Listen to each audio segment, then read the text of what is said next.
Avant de passer à autre chose, il y a quelque chose que j'avais reçu quand le frère Georges était en train de chanter sur le banquier. Il parlait du banquier, il parlait du découvert, il parlait de beaucoup de choses. Les agios, tout était dans la louange. Gloire au Seigneur. Gloire au Seigneur, parce que le Seigneur, effectivement, utilise souvent les choses de ce monde pour nous enseigner.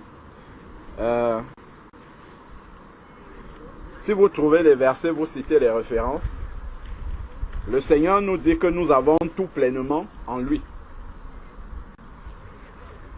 Il ne dit pas que nous avons certaines choses. Il dit que nous avons tout pleinement en lui.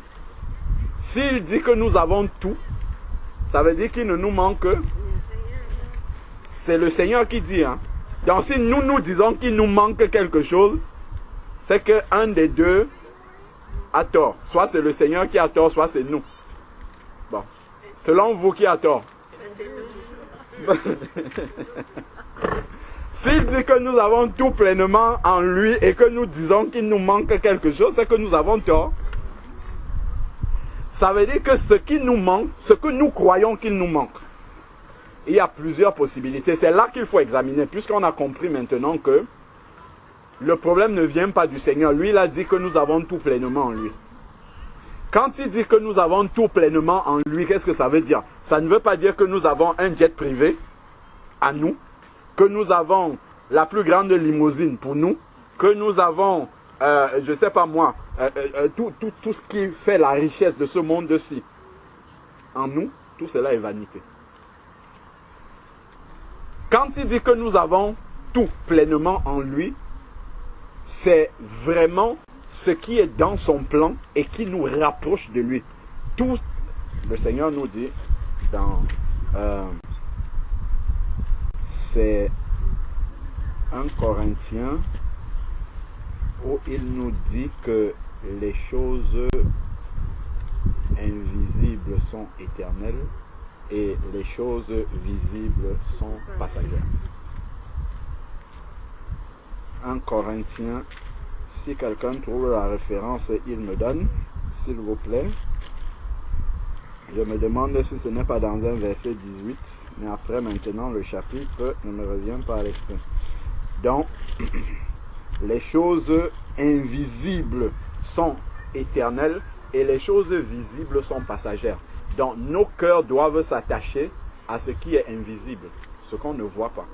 Parce que si nous bâtissons notre richesse sur les choses matérielles, visibles, terrestres, ben ça, en fait, si nous espérons avoir tout pleinement en lui de cette manière-là, en fait, on se trompe. Puisque, à ce moment-là, les païens pourraient dire aussi que nous avons tout pleinement en lui, puisque ceux qui sont bénis matériellement le plus, ce sont des païens, ce ne sont pas des chrétiens. Je ne pense pas que les personnes les plus riches du monde et tout ça soient des personnes qui craignent Dieu. À combien? 2 Corinthiens 4. D'accord. 2 Corinthiens 4, verset 18. Merci beaucoup, ma soeur.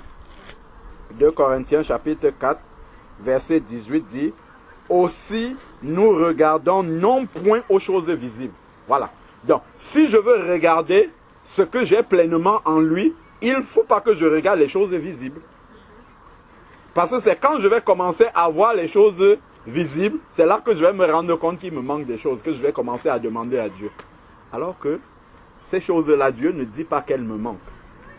Si Dieu dit qu'il me manque quelque chose, c'est qu'il me manque, en fait, c'est pour être dans sa volonté. C'est ça qu'il considère qu'il me manque. Donc, c'était 2 Corinthiens, chapitre 4, verset 18. Donc, aussi, nous regardons non point aux choses visibles. Non point aux choses visibles. Parce que si je regarde aux choses visibles, mon compte en banque est vide, on m'envoie une facture, je vais commencer à pleurer. Parce que je regarde aux choses visibles. Je vais commencer à pleurer. Mais ce que le Seigneur me demande de faire, c'est d'être joyeux tout le temps. Comment est-ce que je peux être joyeux alors que j'ai un combat comme ça qui est là devant moi? Si je regarde aux choses visibles, jamais ma joie ne peut être parfaite. Jamais, tant que je suis sur la terre ici. S'il dit qu'il faudrait que notre joie soit parfaite, c'est parce que tout est spirituel. tout est spirituel. Si je regarde à la chair, ça va être très très difficile de vraiment voir les promesses de Dieu et les apprécier à leur juste valeur. C'est pour ça qu'il faut que j'entre dans le domaine spirituel pour commencer à comprendre véritablement le langage de Dieu et de pouvoir me l'approprier, pour avoir une réjouissance spirituelle, pour avoir une joie spirituelle, pour avoir un contentement spirituel et non charnel. Et non parce que mes besoins terrestres ont été satisfaits. Dieu s'en occupe aussi. Il nous dit bien dans Philippiens, faites connaître vos besoins. Ce n'est pas que Dieu ne s'en occupe pas. Dieu pourvoit à tout ce qui nous est nécessaire. S'il nous manque quelque chose, c'est que cette chose-là n'est pas nécessaire pour l'instant. Tu vas dire, mais comment? Je n'ai pas de logement et ce n'est pas nécessaire. Dieu peut estimer que le logement que tu n'as pas maintenant va te permettre de demeurer à genoux à ses pieds et d'apprendre plus que si tu dormais chez toi tranquillement dans un 5 pièces avec 3 pièces qui sont vides. Vrai ou faux? Donc Dieu considère que c'est plus important que tu apprennes la leçon du passage dans le désert plutôt que de pourvoir à ce besoin qui est normal à ce moment-ci et que tu passes à côté. Que tu passes à côté de ce qu'il veut former réellement en toi. Donc quand on commence à comprendre les choses de cette façon-là, ça nous permet de mieux apprécier notre condition en fait. Notre condition peut être difficile, il peut avoir des épreuves, il peut avoir des réponses qui tardent à venir, il peut avoir toutes sortes de choses comme ça que on ne comprend pas. Seigneur, tu m'as pourtant dit, fais connaître tes besoins, tu as dit que je suis ton enfant, tu pourvois à mes besoins, mais pourquoi ça tarde à venir? On comprend mieux en fait que Dieu n'est jamais en retard. C'est pour ça qu'il dit dans Romains 8, verset 28, que toutes choses concourent ensemble au bien de ceux qui aiment Dieu. Donc, c'est quand tu vas mettre bout à bout, au final, toutes les choses que Dieu a permis, c'est à la fin que tu comprends pourquoi il a permis que ça soit comme ça. Dieu ne peut pas se réjouir que son enfant soit dans la souffrance.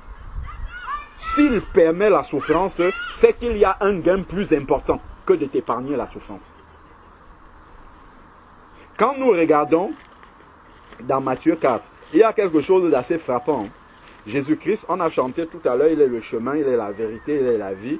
Il est venu nous montrer le chemin du disciple. La Bible nous dit dans Romains 8, verset 29, en fait qu'il nous a prédestinés à être semblables à l'image de son Fils, afin qu'il soit le premier-né d'une grande famille. Donc nous sommes censés avoir un grand frère modèle qui est Jésus-Christ, et nous devons être moulés dans le modèle de ce grand frère-là. C'est bon pour nous? Regardons maintenant ce qui s'est passé donc avec Jésus-Christ. Matthieu chapitre 4, verset 1. C'est très très surprenant. Humainement parlant, le premier verset. Il y a quelque chose qui est assez surprenant là-dedans. Nous prions, nous disons, Seigneur, ne nous soumets pas à la tentation. Regardez le premier verset.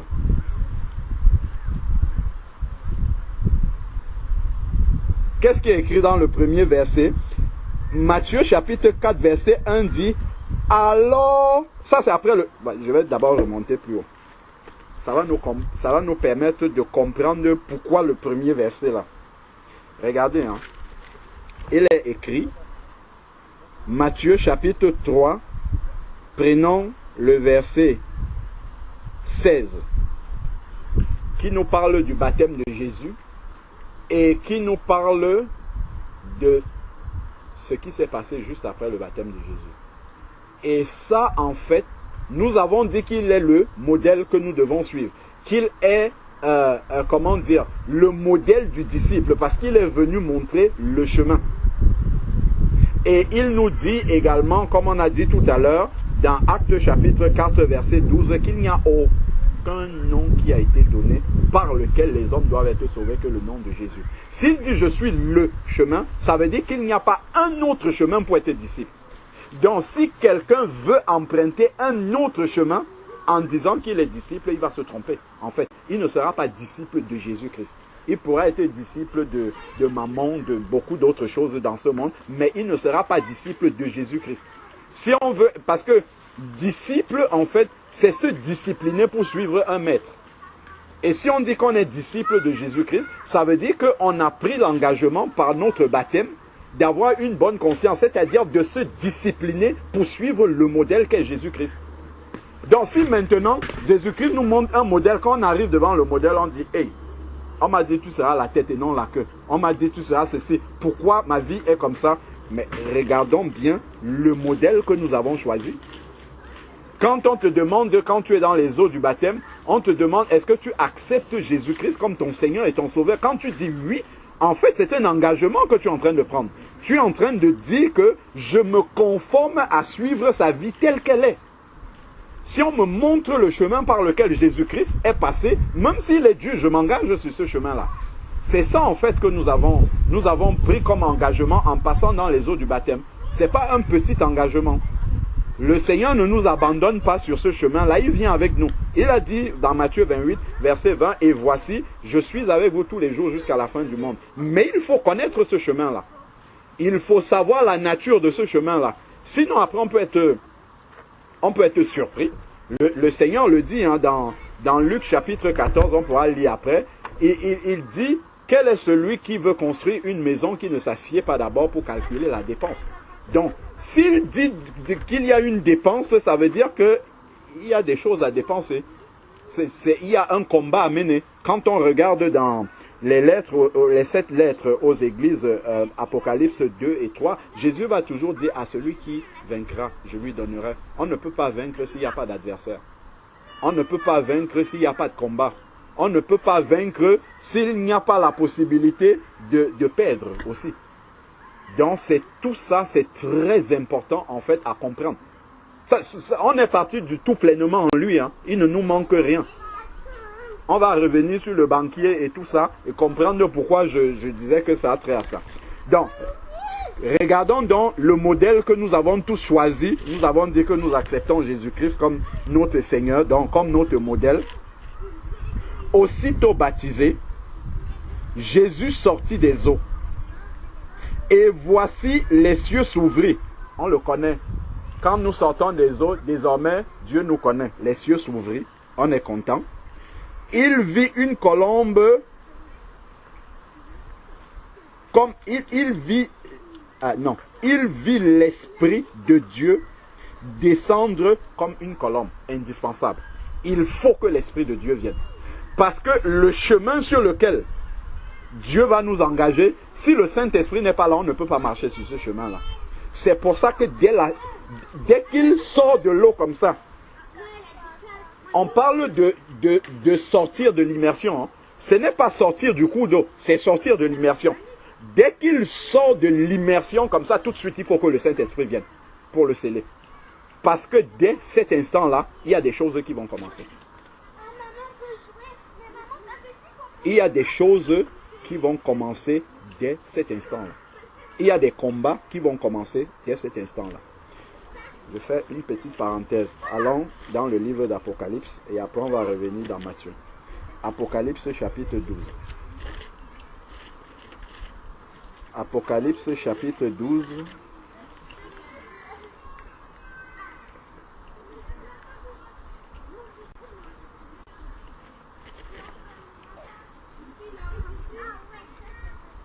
Alors, Apocalypse chapitre 12 à partir du verset 1, il est écrit, un grand signe apparut dans le ciel, une femme revêtue du soleil, la lune sous les pieds et une couronne de 12 étoiles sur la tête.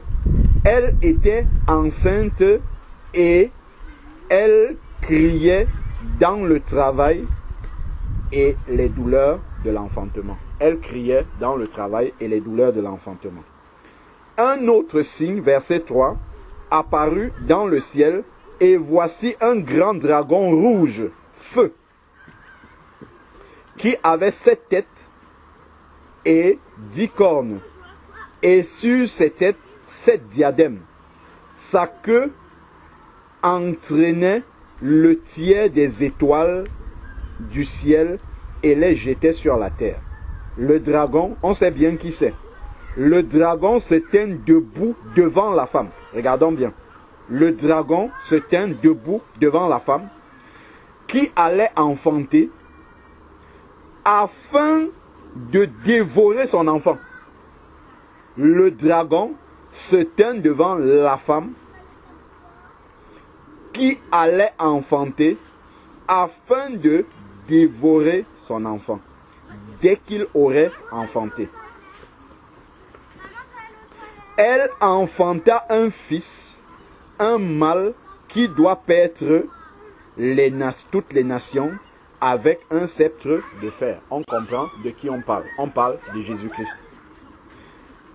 Elle enfanta un fils mâle qui allait paître les nations avec une verge de fer, et son enfant fut enlevé vers le ciel, fut enlevé vers Dieu et vers son trône. Et la femme s'enfuit dans le désert, où elle avait un lieu préparé par Dieu afin d'y être nourrie pendant 1260 jours. Donc on voit que le dragon est devant la femme. La femme, c'est l'image d'Israël. Jésus-Christ est sorti dans le domaine humain de la tribu de Juda. Donc c'est Israël, cette femme-là qui est là. Mais Jésus-Christ, quand on fait le parallèle avec l'Église, Jésus-Christ étant le chemin, le modèle que doivent suivre tous les disciples, la femme peut représenter aussi pour nous l'Église. L'Église qui vient conduire à la nouvelle naissance, qui vient conduire quelqu'un qui sort des eaux du baptême. Le diable est aussi là, il t'attend. Juste dès que tu sors, il t'attend, il est là. C'est pour ça que Colossiens 1, verset 13 dit, il nous a délivrés de la puissance des ténèbres. Ça se passe quand on est dans les eaux. Le nom de Jésus qui est prononcé, je te baptise au nom de Jésus-Christ. On te plonge et ta vie ancienne est restée dans les eaux du baptême. Et quand tu ressors de l'eau, en ressuscitant à une vie nouvelle comme ça, aussitôt tu es transporté dans le royaume du Fils de son amour. Tout ça est spirituel. Jésus-Christ a d'abord montré l'exemple. C'est ce qu'on voit dans l'Apocalypse. Apocalypse 12. Apocalypse chapitre 12. Les versets qu'on a lus là-bas, les premiers versets, nous montrent comment la femme Israël a donné naissance à Jésus. Il a été enlevé dans le ciel, mais en présence du dragon qui était là. Tout de suite, le diable était là. Tout de suite pour dévorer cet enfant. De même maintenant, nous devenus disciples, l'Église aussi va accompagner, parce que pour que quelqu'un vienne à la nouvelle naissance, il faut quoi? Il faut qu'il y ait la parole de Dieu qui soit prêchée. Qui va prêcher la parole de Dieu? C'est l'Église. Il faut que la personne se repente, elle a des choses à faire. Donc ensuite, maintenant, qui doit baptiser cette personne-là? C'est encore l'Église qui va baptiser la personne. Et la personne, en sortant des eaux du baptême, naît de nouveau. C'est en présence du diable. Quand tu dis je t'accepte comme Seigneur et Sauveur, le diable et ses anges sont là aussi. C'est d'ailleurs pour ça qu'il y a beaucoup de combats pour le baptême d'eau. Donc, nous sommes aussitôt transportés dans le royaume du Fils de son amour, Colossiens chapitre 1, verset 13. Spirituellement. Par contre, physiquement, nous sommes sur la terre et le diable est en face de nous. C'est ça qu'il faut comprendre. Spirituellement, nous sommes transportés dans le royaume du Fils de son amour, mais la chair et notre corps sont encore là en face du diable qui est là. Donc, Jésus-Christ nous a montré le chemin. Là, revenons dans Matthieu chapitre 3 et lisons la fin. Le chemin que le Seigneur nous a montré, si on va comme ça à la racine, ça va nous permettre en fait de comprendre beaucoup de choses de notre vie et de ne pas être étonné en fait. De ne pas être étonné, parce que si on nous fait des fausses promesses, Jésus il a dit ceci, il a dit que ta vie va être ceci, ça va être comme ça, et après quand ça n'arrive pas, on dit oh, on m'avait prêché un faux évangile, on m'avait fait des promesses que je ne vois pas. Non, Jésus n'a pas fait de promesses qu'on ne voit pas. C'est exactement ça qu'on voit dans nos vies. Regardons, aussitôt, donc, on a dit les cieux s'ouvrir, et immédiatement, lorsqu'il sort des eaux, c'est-à-dire il sort de l'immersion, tout de suite, il faut que le Saint-Esprit vienne. Le Saint-Esprit vient parce qu'il y a besoin de la protection du Saint-Esprit. Parce que immédiatement, dès que la tête sort de l'eau, le combat commence. Parce que le dragon est là. Il est là, présent. S'il était présent, lorsque Jésus-Christ a été enfanté et a été élevé dans le ciel, de même pour nous, il ne va pas être absent ce jour-là. Il va être là aussi. Ce n'est que le début. Il est là, dès le début. Si on projette ça, les Israélites, quand ils ont traversé le désert, Pharaon était, pas le désert, la mer Rouge. C'est le symbole du baptême. Quand il traversait, Pharaon était sur son char, il regardait. C'est l'image du diable. Donc, le diable est bien présent. Alors, donc, poursuivons la lecture. Donc, maintenant, le Saint-Esprit est descendu sur lui comme une colombe. Maintenant que tu as reçu le Saint-Esprit, il dit bien, Luc chapitre 10, verset 19, « Je vous ai donné le pouvoir sur les serpents, les scorpions, de marcher sur les serpents, les scorpions, et sur toute la puissance de l'ennemi. » Donc le diable est là, mais tu as l'autorité. Et Dieu attend que tu utilises cette autorité-là. Donc tu ne vas pas commencer à pleurer en disant, « Et pourquoi justement il donne le Saint-Esprit dès que tu sors des eaux ?» Parce que tu as besoin d'exercer cette autorité sur le diable qui est là. Si tu n'as pas le Saint-Esprit, tu ne peux pas exercer cette autorité-là. Tout de suite, il te dévore. C'est ce qu'il voulait faire quand le fils mâle est sorti de l'eau. Il voulait le dévorer immédiatement. Donc si toi tu sors, tu n'as pas le Saint-Esprit, tout de suite le diable il va t'arracher. Tout de suite. D'où la nécessité que nous puissions naître de nouveau de manière authentique, selon la parole de Dieu, une vraie repentance, une vraie conversion, une vraie coupure avec sa vie ancienne, afin que lorsqu'on nous immerge comme ça, que la puissance du nom de Jésus fasse vraiment mourir notre ancienne vie. Ça ne peut être valable que si on est réellement repenti sincèrement. Et lorsqu'on sort, Dieu ne peut sceller de son Saint-Esprit que si c'est propre. Parce que la colombe vient là où c'est propre. Si c'est sale, la colombe ne se pose pas. Elle descend, elle voit c'est sale, elle repart. Donc, il n'y a pas le scellement du Saint-Esprit à ce moment-là. On ne peut pas exercer l'autorité sur le diable. Bon. Continuons. Donc, le Saint-Esprit est descendu sur lui sous la forme corporelle d'une colombe, comme nous avons vu. Verset 17. Matthieu 3, verset 17. Et voici une voix se fit entendre des cieux. Celui-ci est mon fils bien-aimé. Nous chantons là-haut, son nom est écrit là-haut, là-bas. On est très content. Le nom effectivement est écrit là-haut, là-bas.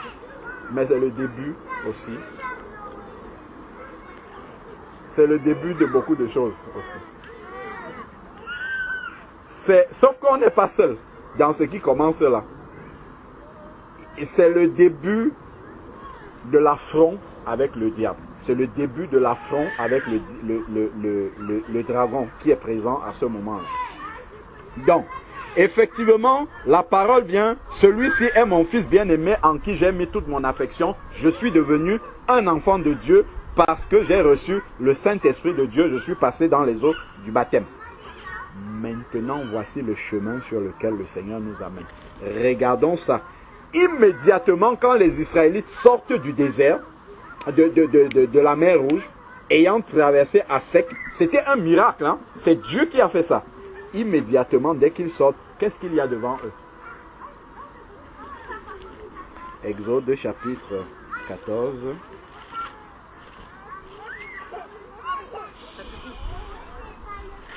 Exode chapitre 13, verset 21. Attends, est-ce que c'est ce chapitre-là?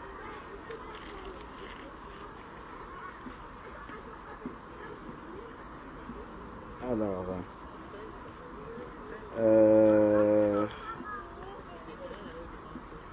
oui, donc, si on prend le chapitre 13, prenons par exemple le chapitre 13, verset 21, il est écrit, l'Éternel...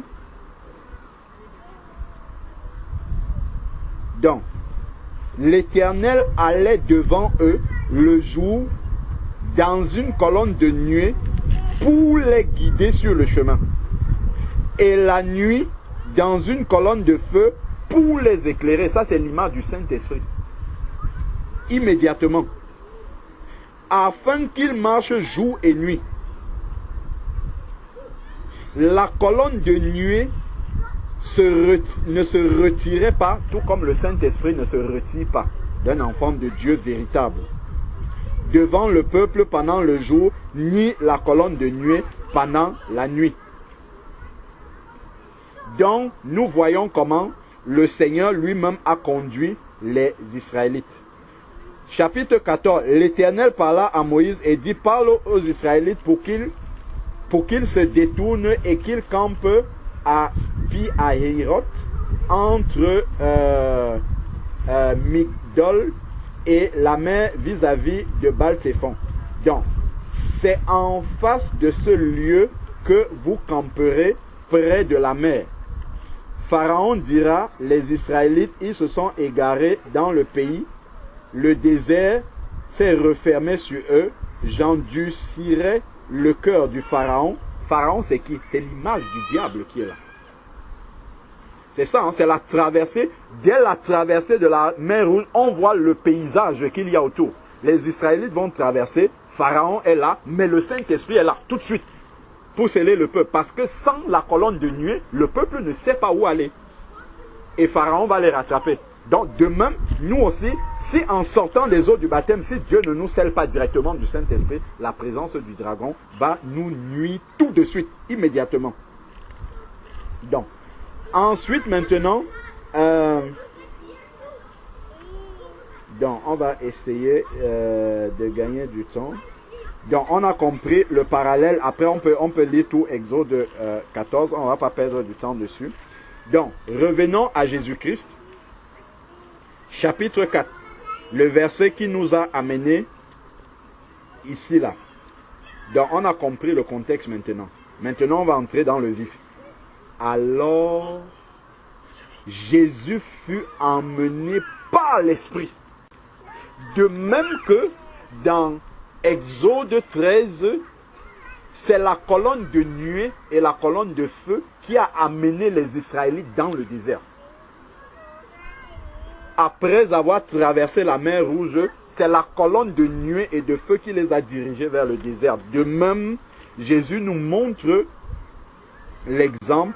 Alors, une fois que Dieu a dit, celui-ci est mon fils en qui j'ai mis toute mon affection, une fois que le Seigneur a dit cela, alors Jésus fut amené, c'est parce qu'il est le Fils de Dieu. C'est parce que nous sommes enfants de Dieu que Dieu nous amène dans le désert.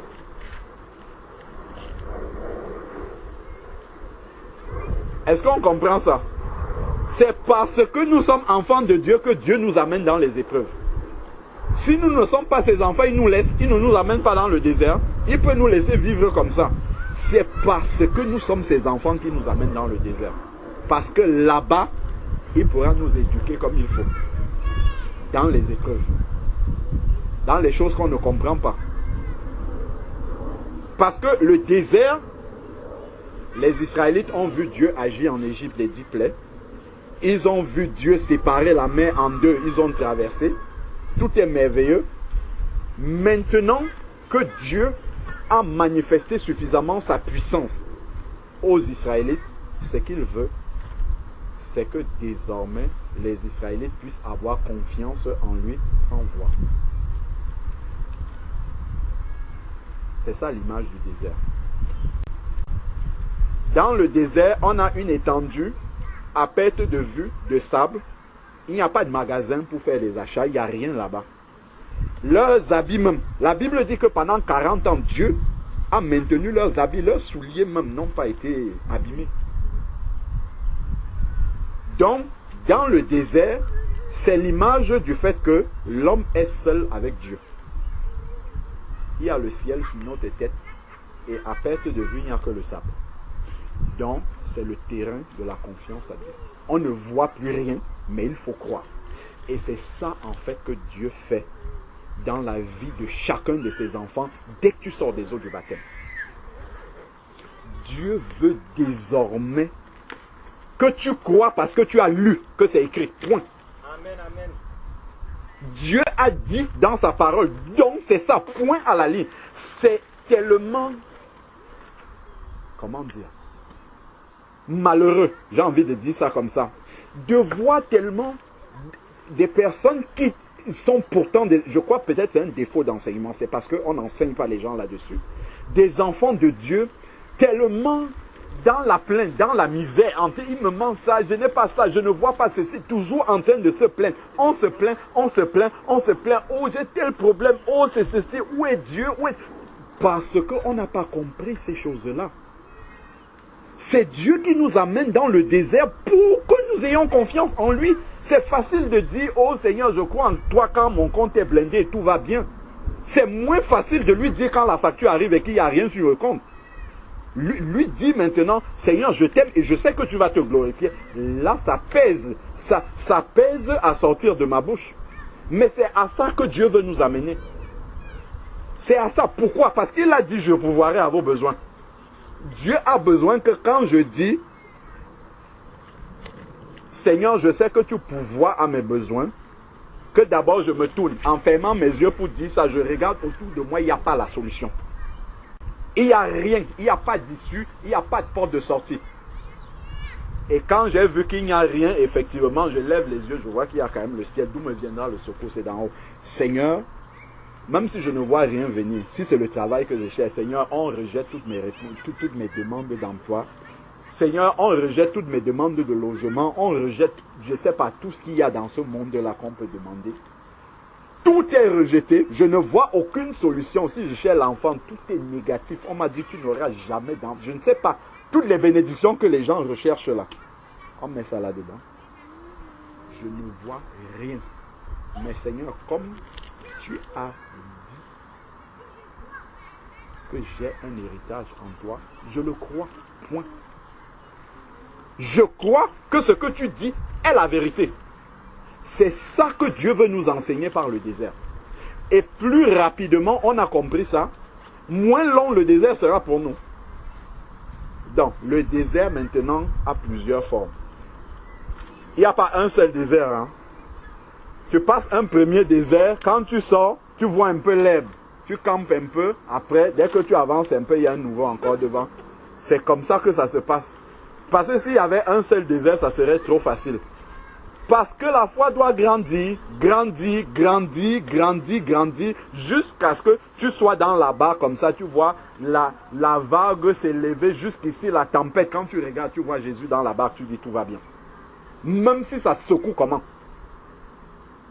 Même si tu sens que tes jours sont comptés, tu dis, Seigneur, même dans la vallée de l'ombre de la mort, je ne crains aucun mal.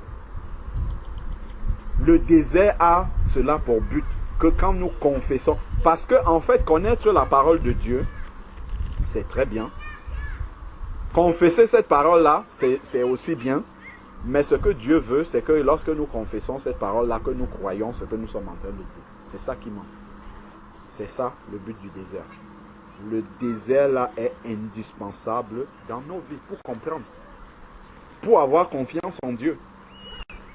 Donc c'est le vrai. Regardons bien Jésus ici. Alors Jésus fut emmené par l'esprit. Ce n'est pas par le diable, c'est par l'esprit dans le désert. La femme qu'on a vue là-bas dans Apocalypse 12, elle s'enfuit où? Dans le désert. C'est là-bas que nous avons rendez-vous avec le Seigneur. C'est là-bas qu'il va nous travailler, dans le désert là-bas. C'est là-bas que ça se passe. Dans le désert, ça ne veut pas dire qu'on a perdu notre héritage ou que nous n'avons pas tout. Mais comment on peut être dans le désert et avoir tout pleinement en lui?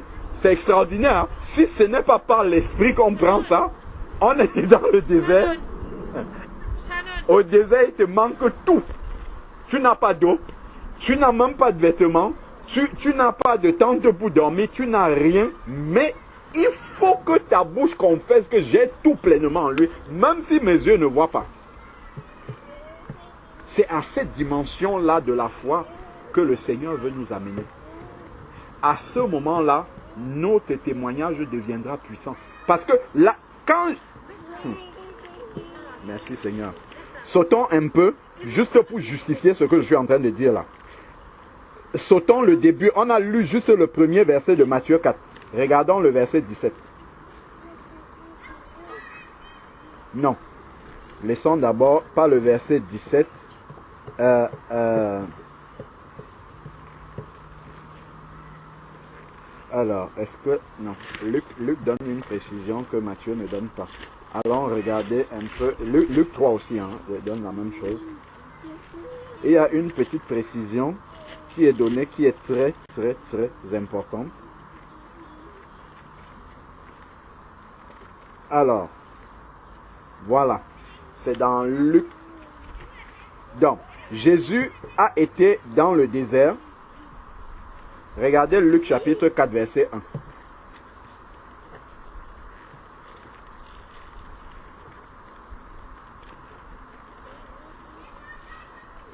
Jésus, c'est pour avoir plus de précision. Jésus rempli, nous lisons Luc chapitre 4, verset 1. Jésus rempli du Saint-Esprit revint du Jourdain. Souvenons-nous que l'Esprit Saint est venu le remplir au travers de l'image corporelle d'une colombe, revint du Jourdain et fut conduit par l'Esprit dans le désert où il fut tenté pendant 40 jours. Le diable va venir présenter plusieurs tentations à Jésus-Christ. Plusieurs. Change les pains, change les pierres en pain, voilà, il le met sur le haut du temple, jette-toi. Il est écrit que les anges vont venir te sauver et ainsi de suite.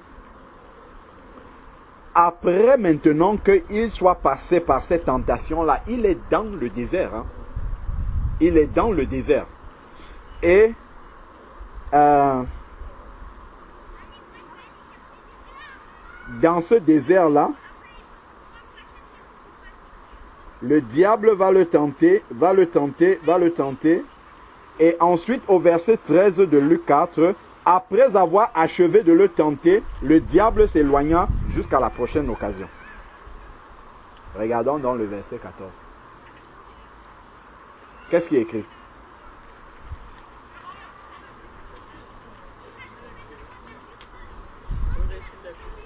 Gloire à Dieu. Vous avez vu? Il était rempli de la puissance du Saint-Esprit. Quand il sort du désert, il sort revêtu de la puissance du Saint-Esprit et c'est là que le ministère peut commencer. S'il n'y a pas de passage dans le désert, mais nos témoignages seront creux. On va parler de Jésus-Christ, il n'y aura pas de puissance dans nos témoignages, pas du tout, du tout. C'est dans le désert que Dieu a formé, et ça c'est le chemin du disciple en fait. C'est dans le désert avec le diable. La Bible nous dit même que Jésus était dans le désert avec les bêtes sauvages. Si nous trouvons le verset qui dit ça, et le diable le tentait, il était avec les bêtes sauvages. C'est quand il sort de là, après être demeuré dans ce désert-là, fidèle à Dieu, ne pas commencer à maudire Dieu ou à s'inquiéter. Non, il passait l'épreuve qu'il devait passer. C'est là-dedans qu'on apprend la parole de Dieu. Regardez, quand le diable tente Jésus, comment Jésus répond? Il est écrit ceci. Il est aussi écrit ceci. C'est dans le désert qu'on apprend à confesser la parole de Dieu avec foi. Parce que si tu confesses la parole de Dieu devant le diable en tremblant, il va te terrasser. Il faut confesser avec foi. Donc le Seigneur nous montre que le terrain justement de la foi, c'est dans le désert, c'est dans les épreuves, c'est quand ça ne va pas. Donc Dieu permet des choses qui ne vont pas dans nos vies parce qu'il nous aime, parce qu'il veut nous former, parce qu'il veut nous utiliser à son service. Mais pour nous former, pour être utilisé à son service, il faut le désert. Le désert est indispensable. S'il n'y a pas de désert, on est inutilisable par Dieu. Notre témoignage sera creux, vide. Quand on va parler à quelqu'un, ça sera comme si on lui racontait un film que quelqu'un qu'on a vu au cinéma ou je ne sais pas trop où, ou à la télévision. Non. Dieu veut que quand nous parlons du Seigneur, que les paroles qui sortent de notre bouche pèsent du vécu, en fait. Pèsent de ce que nous-mêmes nous sommes passés dans le pressoir d'olive Gethsémane et que nous sommes ressortis de là. Quand tu dis que Dieu est un Dieu de miracles, tu ne dis pas ça en théorie. Tu dis parce que tu as expérimenté. Tu as vécu la chose. Tu as vu comment Dieu s'est manifesté. Tu as attendu l'intervention de Dieu. Tu as fléchi le genou. Tu as prié jusqu'à ce que Dieu s'est manifesté. Quand tu vas dire ça à quelqu'un, il va fermer la bouche. il va se taire. Il comprendra que la parole de Dieu, ce n'est pas que de la théorie. Ce n'est même pas de la théorie, c'est pratique. Sinon, on va être des chrétiens, grands théoriciens, vides dans la pratique, creux complètement. Donc, Jésus, le verset 14, c'est là où on comprend le but du désert. Jésus retourna en Galilée après que le diable l'ait laissé là, jusqu'à la prochaine occasion, avec la puissance du Saint-Esprit. C'est après le désert que sa renommée se répandit. Pas avant. Ce n'est pas en sortant des eaux du baptême. Tout de suite, tu vois quelqu'un, il est à peine sorti des eaux du baptême. Il veut enseigner, il veut faire des miracles, il veut tout. Il y a d'abord le désert. Il y a le temps de la formation. Il y a le temps de la préparation. Même si on a reçu un appel de Dieu, il y a un temps qu'on doit mettre dans le désert. Et après, le Seigneur nous met à l'extérieur pour commencer à parler, pour commencer à témoigner, pour commencer à dire ce que Dieu a fait pour nous. C'est écrit ici. Et le et, c'est en conséquence. Là maintenant, il est rempli du Saint-Esprit et sa renommée commença, sa renommée se répandit dans toute la région et il enseignait. Il enseignait. Il pouvait maintenant pas enseigner la théorie. Il enseignait des choses qui sortaient du désert. Là où, dans le désert, là, Dieu l'a formé. Là maintenant, il peut enseigner des choses. Il a affronté le diable. Il a affronté le diable dans le désert. Là maintenant, son enseignement pèse. Donc de la même manière pour nous, ici on nous parle de Jésus-Christ qui est utilisé par Dieu, mais pour chacun des autres, c'est le modèle. Que ce soit celui qui enseigne, que ce soit le disciple, tout le monde, nous sommes concernés par ça. Parce que nous sommes tous appelés au service du Seigneur. Que ce soit par notre témoignage, amener des âmes à Christ, que ce soit, on est tous appelés à ça et le désert est important. Le désert que tu es en train de traverser aujourd'hui, tu te demandes pourquoi Dieu laisse ça dans ma vie. C'est parce qu'en fait, il est en train de te former. Il y a quelqu'un devant à qui tu vas devoir témoigner de ça. Tu vas devoir lui dire un jour, ah, j'étais passé par là aussi ma soeur. Voilà, c'était difficile, mais voici comment Dieu m'a conduit. Voilà comment j'ai attendu dans la prière jusqu'à ce que la chose se débloque. Si Dieu l'a fait pour moi, il peut le faire aussi pour toi. Mais si tu ouvres un verset, tu dis, il est écrit, mais non. Ça ne suffira pas. Il faut vraiment, pour que ça soit efficace et que ça frappe dans le cœur de celui qui entend ce que tu témoignes, que à côté du verset que tu vas lui dire, que tu dises, moi aussi, j'ai vécu ceci. C'est très important. Donc, voilà déjà comment le Seigneur nous montre ce chemin-ci où le désert est absolument indispensable. On avait partagé pour ceux qui avaient lu, le désert peut se manifester sous différentes formes. Le désert, ça peut être une prière non exaucée. On pense que c'est déjà l'heure là, il faut absolument, Seigneur, si tu ne fais pas quelque chose, je suis mort, tu n'es pas mort.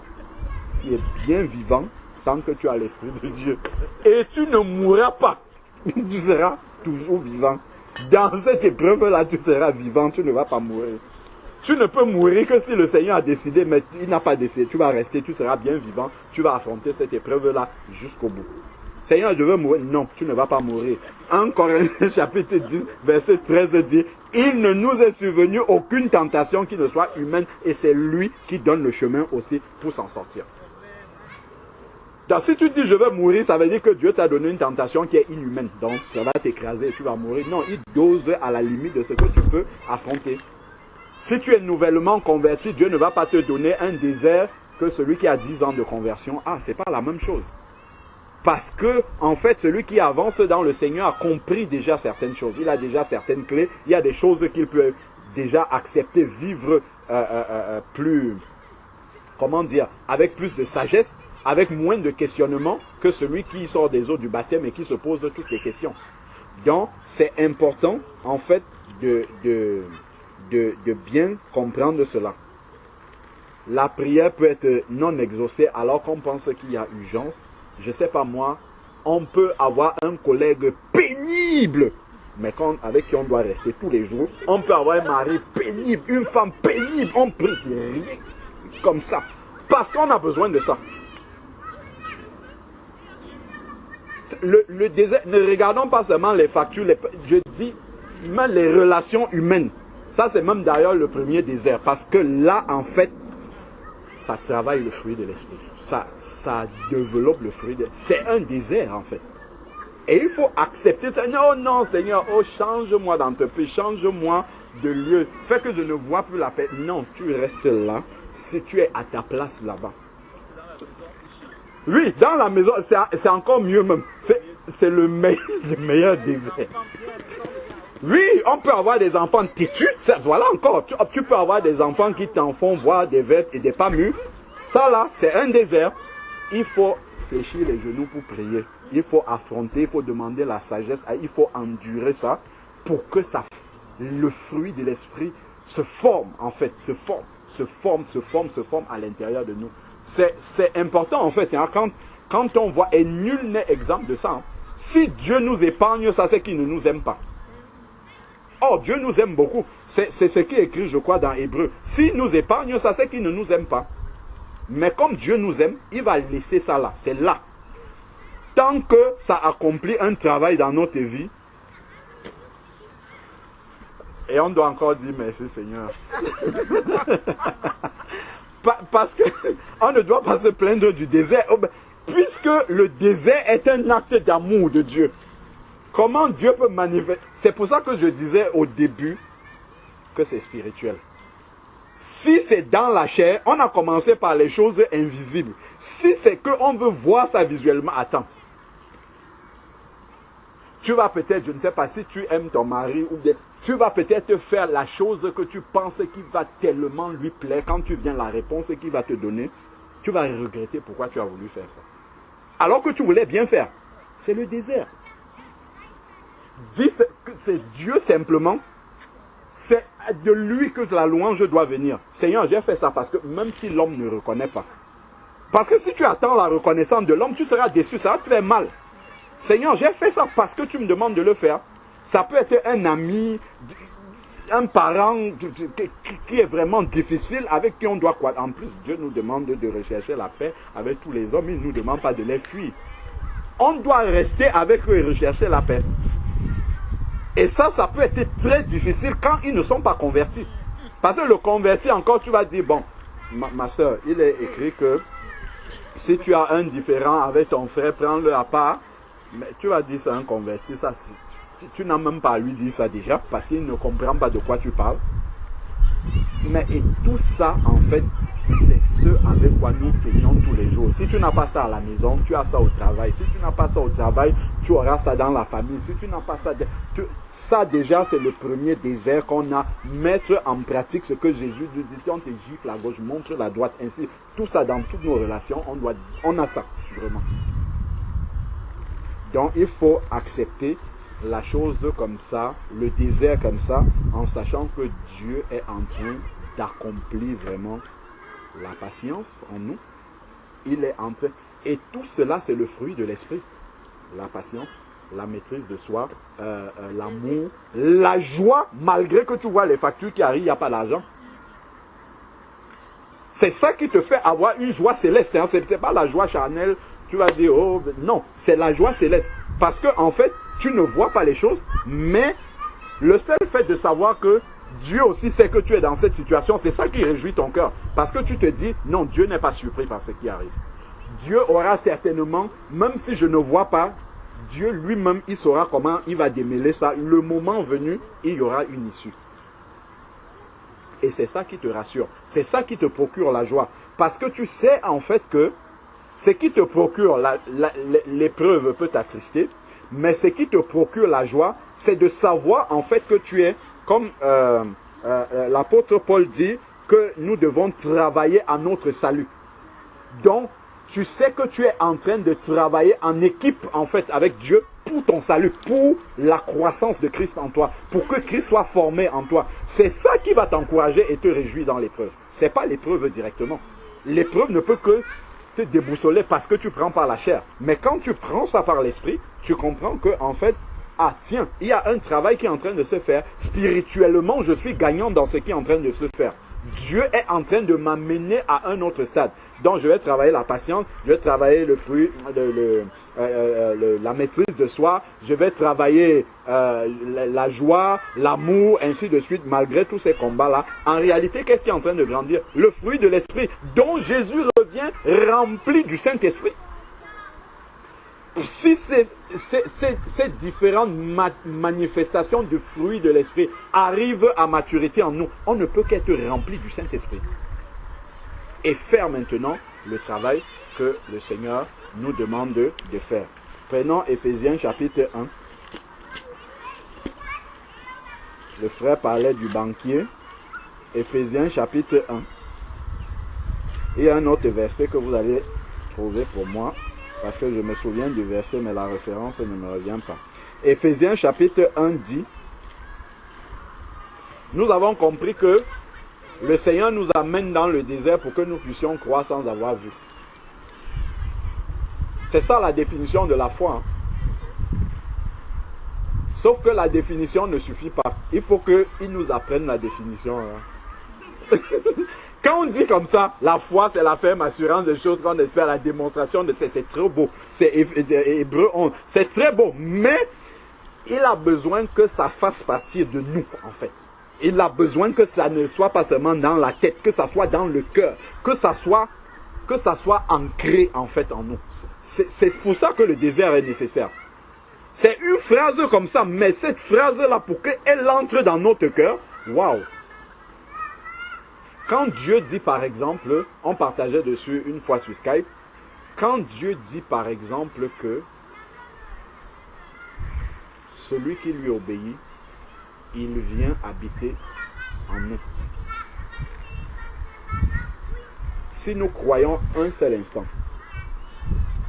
que le Dieu qui a créé l'univers habite à l'intérieur de nous, que quand je me déplace pour aller, que ce soit au travail, que ce soit aller faire les courses, que ce soit dans l'administration, partout où je vais, le Dieu qui a tout créé, de qui toute autorité vient, habite en moi. Ce n'est pas qu'il est à côté de moi, ce n'est même pas qu'il me regarde, c'est qu'il est en moi et je vais avec lui partout.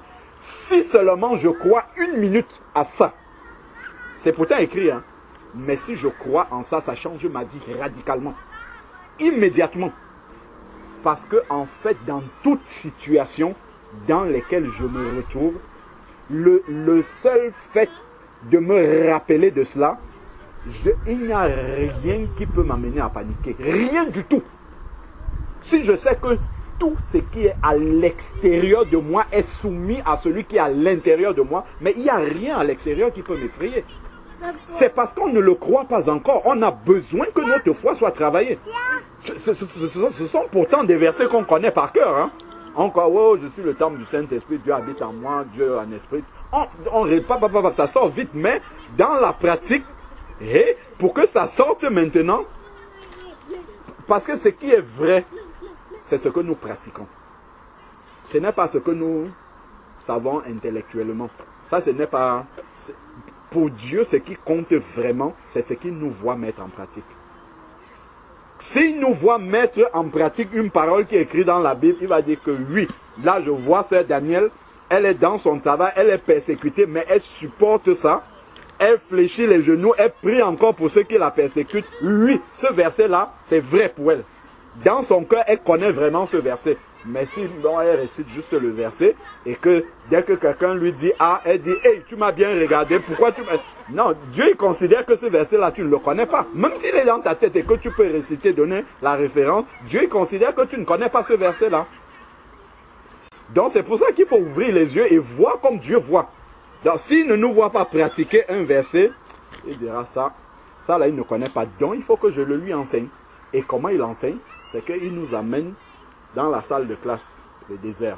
C'est là-bas qu'on s'assoit et on prend passage par passage pour vraiment que la foi puisse grandir. Donc, Éphésiens chapitre 1, voici un verset qui est pourtant clair pour nous tous. Hein. Moi, je ne suis pas exempt. Hein. Je dis ça parce que justement, le Seigneur aussi m'enseigne par rapport à ça et que c'est comme ça qu'on doit comprendre. Éphésiens chapitre 1, verset 3 dit: béni soit le Dieu et Père de notre Seigneur Jésus-Christ. qui va nous bénir de toute bénédiction spirituelle. Ah, qui nous a. Ce n'est pas qui va nous, c'est qui nous a. Qui nous a bénis de toute bénédiction. On a dit tout à l'heure que quoi? Les choses sont spirituelles. De toute bénédiction spirituelle dans les lieux célestes en Christ. Voilà ce que nous avons tout pleinement en Christ. Voilà ça qui est écrit là. Donc, quand j'arrive dans toute situation et que je me souviens que je suis béni de toute bénédiction, ce n'est pas de certaines bénédictions. Dieu l'a mis au crédit de notre compte dès le début de notre marche. C'est un peu comme si tu as ton compte bancaire, ton papa met des milliards dessus, chaque jour tu utilises un peu. Le verset que je voulais nous citer, dont je ne me souviens pas de la référence que quelqu'un va trouver, c'est « Ses bontés se renouvellent tous les matins ». C'est un peu comme si tu as ton compte bancaire que ton papa a approvisionné d'abord par des milliards de dollars ou d'euros si tu veux. Tu dépenses à peine comme ça. Le lendemain, il rajoute encore les mêmes milliards par-dessus. Les mêmes milliards, de milliards tous les jours.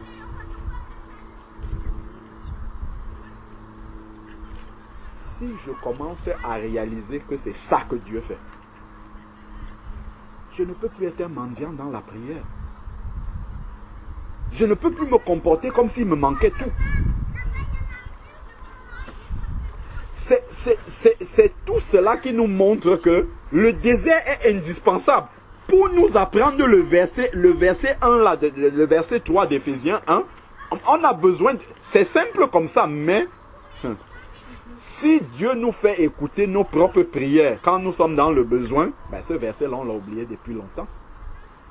Depuis longtemps, on a oublié que celui qui vit en nous a l'autorité. Il a créé toutes choses et tout ce qui est extérieur à nous, lui est soumis totalement. Et lui, il habite à l'intérieur de nous. Juste pour réaliser ça, on a besoin, nous, malheureusement, Dieu ne nous fait pas passer dans le désert par méchanceté. Malheureusement pour nous, on a besoin d'abord de passer par l'épreuve, de voir que c'est difficile, qu'on ne voit pas le bout du tunnel, qu'on demeure dans la prière, on ne voit pas la réponse, et on demeure ferme, et un jour, Dieu fait ça, pap, en un instant, il résout le problème comme ça. Un problème pour lequel on peut avoir fléchi des genoux pendant longtemps. Et il nous montre en fait par là qu'il a l'autorité sur toute chose, sur ce qu'il veut.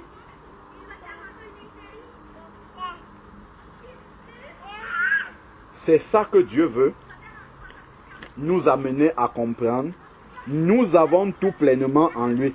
Donc, comment en Jésus-Christ, comme le frère chantait, tu peux être à découvert? Si on blinde ton compte comme ça d'avance, à peine tu as commencé à utiliser, tous les matins, il renouvelle. Il reblende le compte sans que tu n'aies utilisé. Comment tu vas te retrouver à découvert? Mais manque de peau. Parce que nous manquons de foi et de connaissance, nous marchons comme des gens qui sont à découvert spirituellement.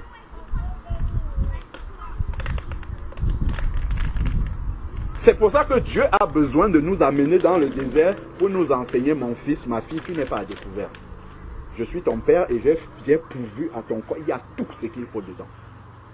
Tout ce qui t'est nécessaire, tu l'as déjà d'avant. Je l'avais fait avant même. Dès que tu as commencé à marcher, j'ai tout mis. Tout est là. Tout ce qui va te rapprocher de moi, tout ce qui va te permettre de marcher dans l'abondance, pas selon ce que je vois, pas selon le train de ce monde, mais dans l'abondance en moi. Maintenant, la question, c'est quelle est ton échelle de mesure? Si ton échelle de mesure, c'est que le monde dit que si tu as 30 ans, tu dois avoir fini tes études, tu dois être marié et avoir déjà une maison que tu es en train de rembourser à la banque. Si c'est ça ton échelle de mesure, tu seras frustré. Dieu, lui, ne voit pas les choses comme ça. Tu vas dire, il me manque le mari, ou il me manque la femme, il me manque l'enfant, Oh, j'atteins déjà 35 ans, je n'ai pas d'enfant. C'est ça qu'on voit encore en Christ. Parce que nous voyons les choses visibles. Qui t'a dit que même si...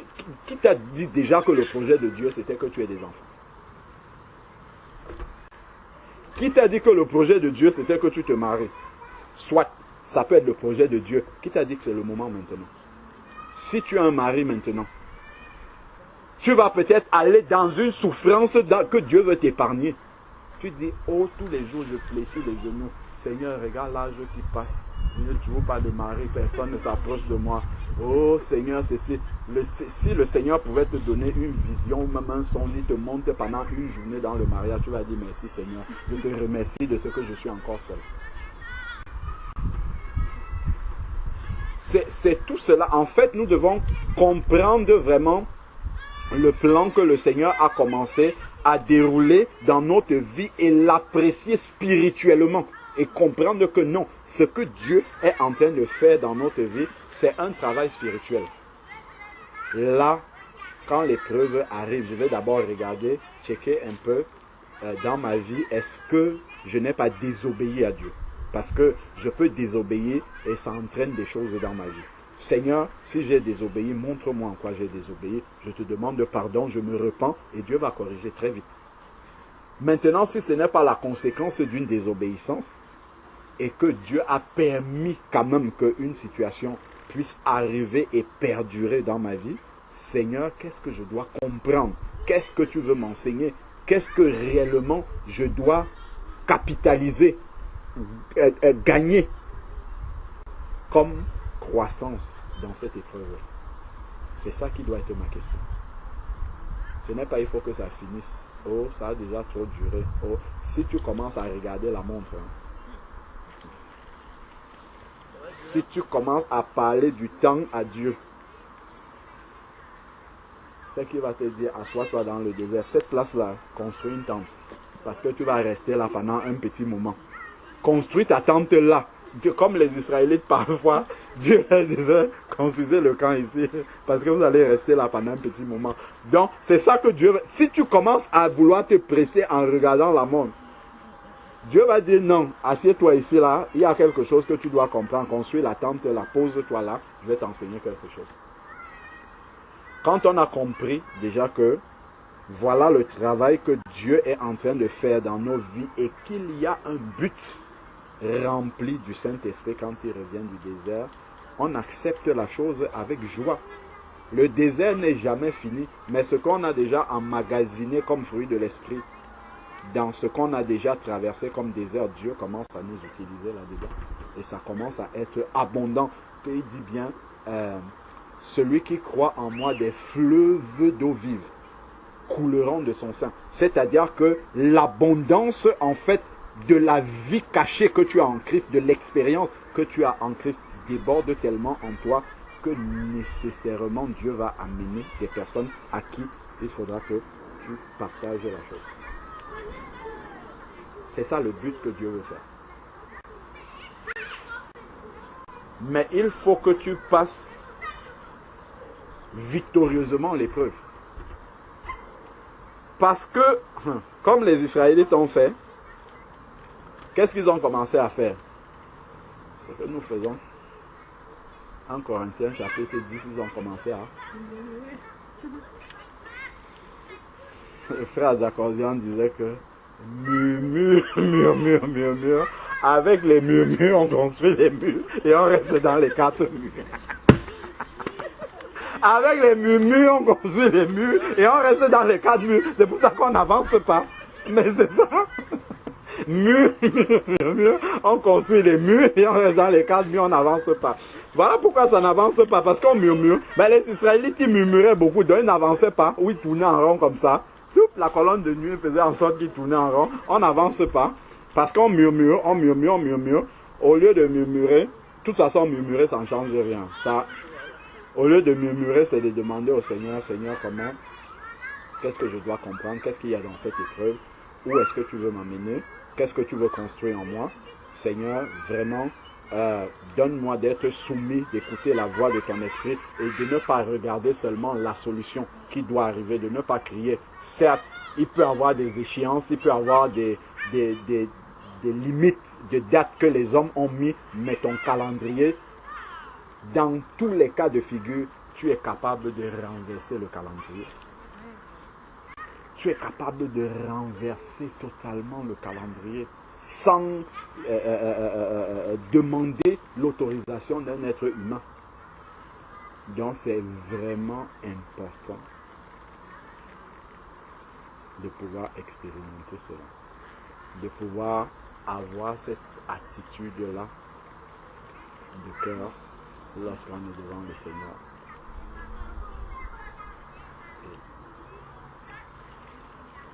Je me rappelle, j'avais travaillé pendant 10 ans et en voulant obéir au Seigneur, j'ai perdu mon travail.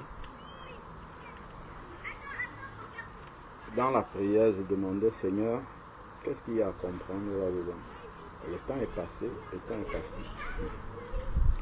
Ça avait fini par des problèmes dans l'ancienne entreprise par rapport à une dame. Et quand j'allais rencontrer les recruteurs, je leur disais exactement ce qui s'est passé, sans essayer d'enjoliver. Je disais, voilà ce qui s'est passé. Et plusieurs m'ont dit, si on doit te chercher du travail, on met une croix sur cette entreprise-là, parce que jamais tu ne pourras plus travailler là-bas. Ils parlent entre eux. Donc, quand ton dossier va arriver, ils vont aller s'informer sur comment ça s'est passé avec l'autre. Et d'après ce que tu es en train de nous dire, on va faire un mauvais rapport. Quand je suis arrivé en entretien, on m'a dit falsifie ton CV. Tu as eu 1 an et demi de chômage, il faut enlever ça, il faut dire que tu as fait un projet personnel qui n'a pas abouti, tout ça. Laissez mon CV tel qu'il est. Quand je suis arrivé devant le recruteur qui m'a recruté, 1, c'était dans la même entreprise. 2, la première chose qu'il a vue sur mon CV, c'est qu'il y a 1 an et demi de trou, il m'a posé la question. Quand j'ai voulu, comme il a dit non, il voulait juste savoir. Après, il a commencé, ils ont posé des questions, parmi lesquelles il y avait 3 questions importantes éliminatoires. Et je disais, ça, je ne sais pas faire. Ça, je ne sais pas faire. Ça, je ne sais pas faire, mais je suis prêt à l'accepter. Je suis prêt à apprendre à le faire plutôt. Quand elle nous accompagne, elle me raccompagne avec l'entreprise qui me présentait pour ce travail-là. Ils disent que ça fait 1 mois qu'ils cherchent quelqu'un. 1 semaine, c'est trop dans notre domaine pour trouver quelqu'un. Eux, ça faisait 1 mois. C'est pour dire qu'ils cherchaient un profil bien particulier. 1 mois qu'ils recherchaient. Elle dit qu'elle nous répond dans 1 semaine. Je rentre le lendemain, mon téléphone sonne et on me dit qu'on m'a recruté. Quand il m'a dit ça, je dis comment ça?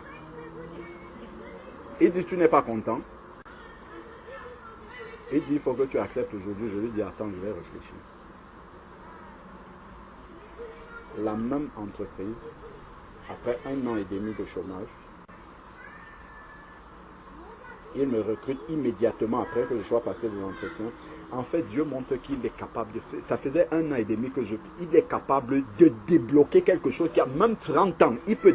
En 1 fraction de seconde comme ça. Moi-même, dans mon cœur, je ne pouvais même pas imaginer que ça soit aussi simple comme ça qu'on me recrute après 1 an et demi de chômage. Mais de manière très simple. Parce qu'il y a tellement de concurrence dans notre domaine. Il y a tellement de profils différents qui sont sur le marché. Ils avaient le choix. Si le Seigneur dit que c'est ça, c'est terminé maintenant. Cette épreuve-là, ça s'arrête pour qu'une autre commence. Il le fait. Il ne demande pas l'ordre à quelqu'un. Il le fait immédiatement. Donc, vraiment, c'est ça que le Seigneur veut nous amener à comprendre réellement que si nous voyons l'épreuve, la porte de sortie, comme il dit dans Apocalypse à l'église de Sardes, je crois, j'ouvre une porte et je tiens les clés, personne ne pourra refermer. Si Dieu dit que c'est ça, personne ne peut dire sur la terre que ce n'est pas ça qui va arriver. il le fait. Donc déjà pour la solution, mettons ça de côté. Ce n'est pas le fait de devoir démêler, même si en réfléchissant, on n'imagine pas que ce soit possible, Dieu est capable d'apporter une solution à laquelle on n'a pas pensé. Maintenant, ce qui doit nous intéresser, c'est, Seigneur, cette épreuve-ci, qu'est-ce que je dois comprendre? Pourquoi tu m'as emmené dans ce désert-ci? Le jour où je vais sortir de là, parce que je sais que si tu m'as emmené ici, si le désert commence ici, il y a une porte de sortie là-bas, c'est juste que je ne la connais pas encore.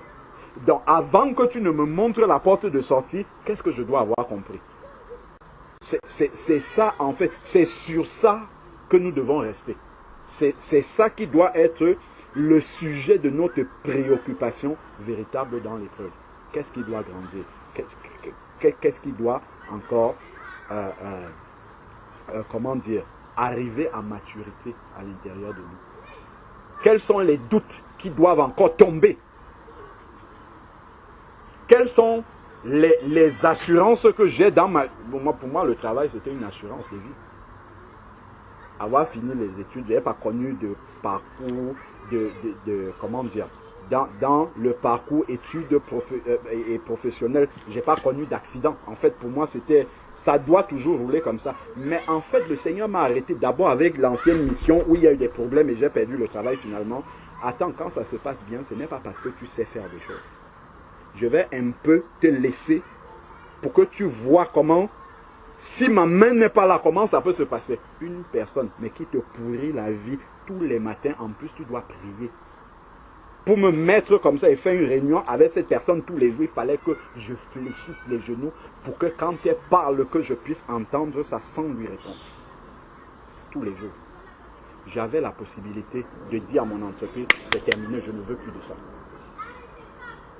Il y a quelqu'un qui est venu, un noir, on était deux noirs chez ce client-là. On ne nous parle pas comme ça. Comment tu peux laisser, on te crie dessus devant tout le monde comme ça? On ne nous parle pas comme ça. Il faut que tu ailles dire à la chef. Je lui ai dit non, laisse. Moi je suis chrétien, j'accepte ça comme ça. Je laisse ça entre les mains de Dieu. On peut décider lorsque, comme je ne sais pas qui le disait, lorsque on pose le sacrifice sur l'autel, le sacrifice peut décider de descendre avant que le feu ne vive. Quand le sacrifice voit que le feu est en train de descendre pour consumer, tu descends de l'autel. Mais en fait, si tu fuis l'épreuve comme ça, devant, tu vas trouver plus grand encore. Donc, autant mieux dire, Seigneur, je baisse, je subis l'épreuve, c'est dur, mais au moins à la fin, parce qu'on peut fuir les épreuves. Tu peux voir l'épreuve arriver comme ça, tu dis, hey, je ne suis pas sûr que je vais tenir, et donc tu prends une solution raccourcie en fait. C'est ça. Et en prenant les solutions raccourcies, il ne faut pas qu'on pense qu'on a trompé Dieu. Hein. Non, pas du tout. Il nous attend de l'autre côté. Dès que tu vas sortir, et mieux encore, je restais là-bas. Parce que il va te soumettre maintenant à un désert où tu n'es pas préparé. Où tu es démuni. Parce que tu avais besoin de l'autre pour affronter celui-ci. Donc tu as voulu brûler les étapes. Sauf qu'en brûlant les étapes, tu es entré là. Et là, maintenant, tu n'es pas prêt. Et la souffrance sera encore plus grande. Et le temps d'attente sera peut-être plus long. Donc, il est plus sage pour nous de ne pas être plus sage que Dieu, d'accepter déjà que ce qu'il nous fait, c'est du bien qu'il nous fait, d'accepter les épreuves selon son calendrier, d'accepter les types d'épreuves qu'il soumet à nos vies, d'accepter ça comme ça, et puis de laisser, de ne pas être un obstacle nous-mêmes à notre propre croissance. Parce que par nos propres choix, par nos propres décisions, par nos propres refus de la souffrance que Dieu permet dans nos vies, nous pouvons même encore, cette fois-là, par désobéissance, là, ça ne sera plus l'épreuve. Parce qu'on veut fuir l'épreuve que Dieu a prévue, on va aller déclencher maintenant des choses que Dieu n'avait pas prévues. Et là, ça va entraîner une souffrance maintenant qui ne vient pas de Dieu dans nos vies. Et là, on va commencer à dire, je suis dans une épreuve. Là, tu n'es pas dans l'épreuve.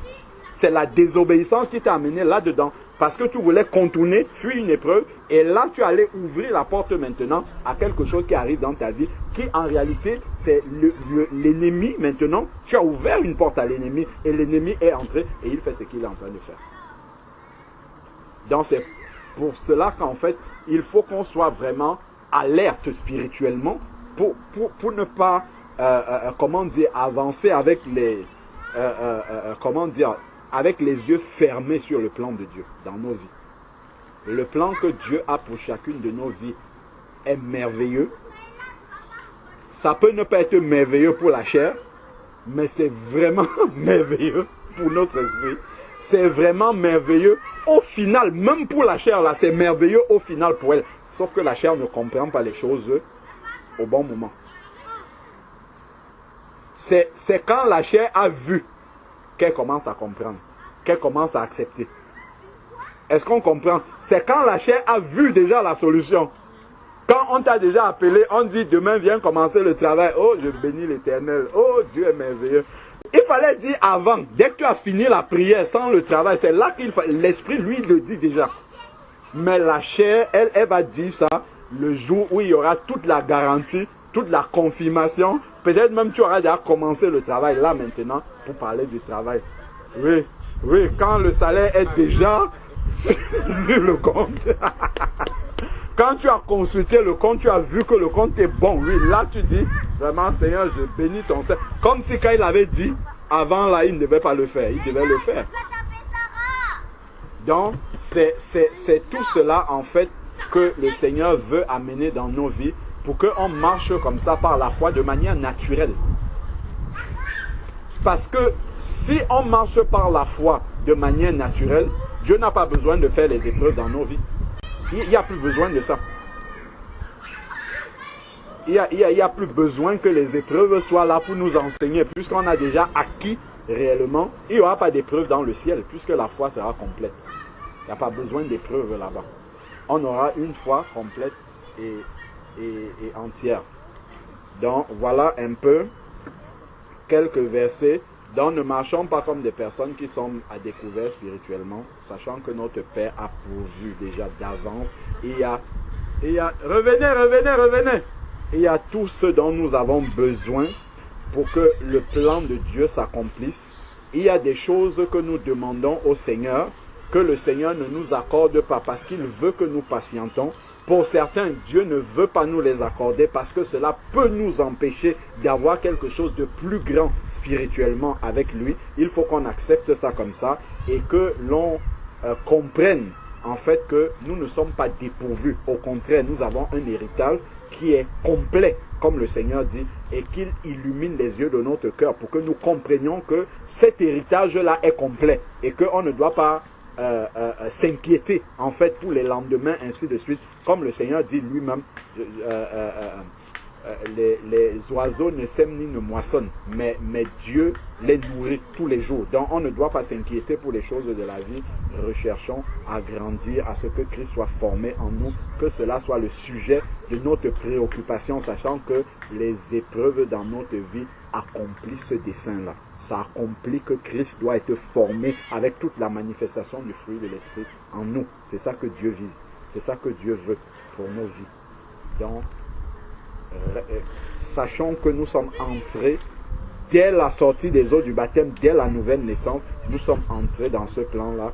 Et ce plan-là va se poursuivre jusqu'à ce que le Seigneur nous reprenne. Amen. Seigneur éternel Dieu Tout-Puissant, Père, nous voulons encore te dire merci pour ce partage que tu viens de nous donner d'avoir, pour attirer encore notre attention sur le plan que tu opères dans nos vies, pour nous amener à te faire entièrement confiance dans tous les domaines de nos vies, pour nous amener à ce que nous ne promenions plus nos regards inquiets, alors que tu as tout prévu, tout pourvu d'avance, Seigneur Père, pour que nous soyons dans l'abondance spirituellement, Seigneur Père. Viens encore et ouvre nos yeux spirituels, afin que nous contemplons cette réalité-là, et que l'inquiétude puisse quitter nos cœurs, Seigneur Père, que nous nous attachions dans une foi entière et complète dans ce que tu as fait déjà dans nos vies, Seigneur Père. Que nous puissions y marcher avec joie, Seigneur Père. Seigneur, que notre évangile ne soit plus théorique, Seigneur Père. Que notre foi ne soit pas théorique, mais qu'elle soit vraiment appuyée sur l'expérience du vécu, Seigneur Père. Que nous t'ayons vu à l'œuvre véritablement dans nos vies. Donne-nous d'accepter, Seigneur Dieu Tout-Puissant, les épreuves, les déserts par lesquels tu nous fais passer, car cela, Seigneur Dieu Tout-Puissant, contribue à notre croissance spirituelle, Seigneur Père. Donne-nous de le réaliser véritablement, afin que nous ne le prenions pas mal, mais que nous ne le prenions pas par la chair, que nous le prenions par l'esprit et que nous comprenions véritablement que c'est par amour que tu le permets et que tu veux nous amener à quelque chose de plus grand, à nous rapprocher davantage de toi, à ressembler davantage au modèle qu'est Jésus-Christ, Seigneur Père. Que son image, qu'il soit formé encore davantage en chacun d'entre nous. Voilà pourquoi tu permets que nous puissions passer, Seigneur Dieu Tout-Puissant, dans certains chemins qui sont tellement étroits que parfois, Seigneur Dieu Tout-Puissant, notre foi, Seigneur Père, est prête à chanceler parce que nous ne voyons pas le bout du tunnel. Aide-nous à ne pas être, Seigneur Père, des auditeurs oublieux, mais donne-nous de garder toutes ces paroles-là précieusement dans nos cœurs, afin que lorsque l'épreuve se présente, Seigneur Père, que nous puissions confesser cette parole-là avec foi et que nous puissions marcher victorieusement dans toutes les épreuves que tu permets dans nos vies. Père éternel, nous te bénissons encore, car nous savons que ton calendrier est le meilleur, Seigneur Père, et que tu as les meilleurs des projets de paix et non des projets de malheur pour nos vies. Même si nos chairs, Seigneur Père, voient le malheur arriver, nous savons que les projets que tu as pour nous sont des projets de paix qui concourent à notre bien. Père, nous voulons le confesser véritablement par la foi et croire au plus profond de nos cœurs que cela est la vérité, car tu nous as sauvés non pas pour la souffrance, mais Seigneur Père, pour accomplir l'œuvre pour laquelle, Seigneur Dieu, tu nous as attirés à toi. Que ton nom soit béni encore et élevé dans nos cœurs au nom de Jésus-Christ. Amen. Amen.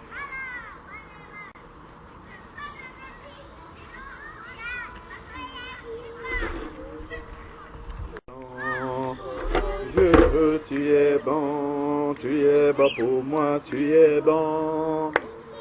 Oh, tu es bon. Oh oui, oh, tu es bon. Oh oui, oh, tu es bon pour moi, tu es bon. Oh, tu es bon. Oh, tu es bon. Oh, tu es bon pour moi, tu es bon. Oh, tu es bon. Oh, tu es bon. Oh, tu es bon pour moi, tu es bon. C'est Jésus. Oh, tu es bon. Oh, tu es bon. Oh, tu es bon pour moi, tu es bon. C'est l'esprit. Tu es bon. La conduite. Oh, tu es bon. Dans le désert. Oh, tu es bon pour moi, tu es bon. Ce n'était pas. Oh, tu es bon. Oh, tu es bon. C'est Dieu lui-même. Oh, tu es bon pour moi, tu es bon. Il a conduit. Oh, tu es bon. Son fils bien. Oh oui, oh, tu es bon. Dans ce désert. Oh oui, oh, tu es bon pour moi, tu es bon. La parole. Oh, tu es bon. Elle nous dit. Oh, tu es bon. Il est sorti bien fort. Oh, tu es bon pour moi, tu es bon. Oh, tu es bon. Et le modèle. Tu es bon. Suivons-le. Oh, tu es bon pour moi, tu es bon. Oui, mon frère. Tu es bon. Oui, ma soeur. Oh, tu es bon. Si tu es dans le désert. Oh, tu es bon pour moi, tu es bon. Oh, tu es bon. Dieu puissant. Oh, tu es bon. Ta conduite. Oh, tu es bon pour moi, tu es bon. Oh, tu es bon. Oui, ma soeur. Oh, tu es bon. Oh oui, oh, tu es bon pour moi, tu es bon. Oh, tu es bon. Centre de formation. Oh, tu es bon. Uniforme là. Oh, tu es bon pour moi, tu es bon. Si tu n'es pas, oh, tu es bon. Dans le désert, oh, il faut avoir. Oh, tu es bon pour moi, tu es bon. C'est qui sont.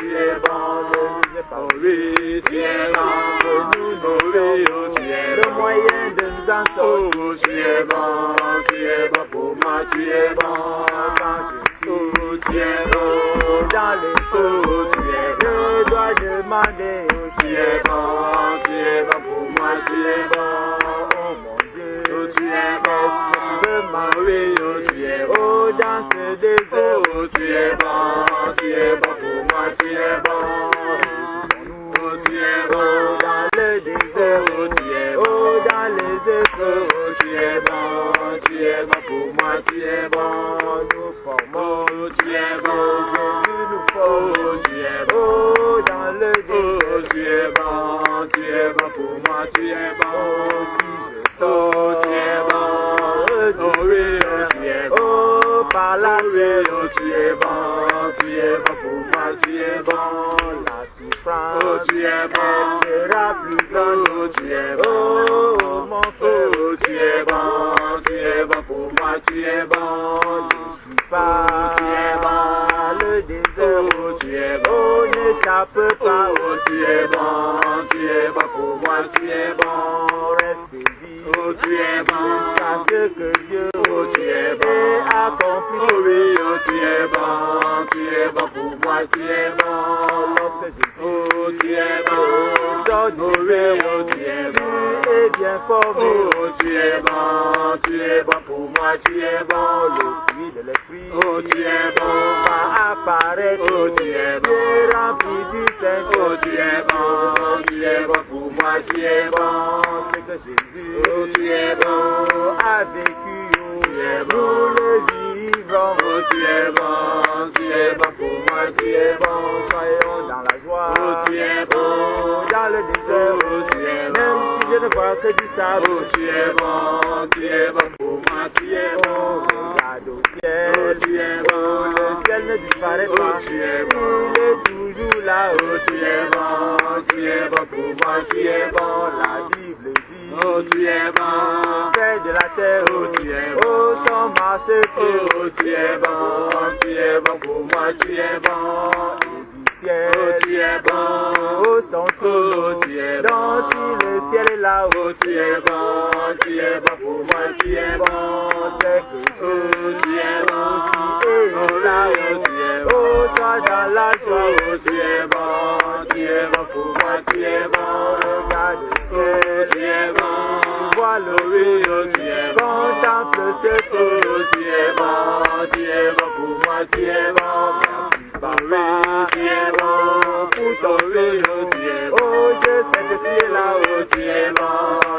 bon pour moi, tu es bon, oh oui, tu es bon, oh tu es bon. Tu es bon pour moi, tu es bon. Amen. Comme ça, on va commencer à dire, je suis diplômé de la faculté du chômage pendant quel nombre d'années. Amen. C'est comme ça qu'on va se présenter. Merci Seigneur. Ça va devenir, dans le CV, ça sera les déserts que tu as déjà. Ah là là, gloire à Dieu. Amen.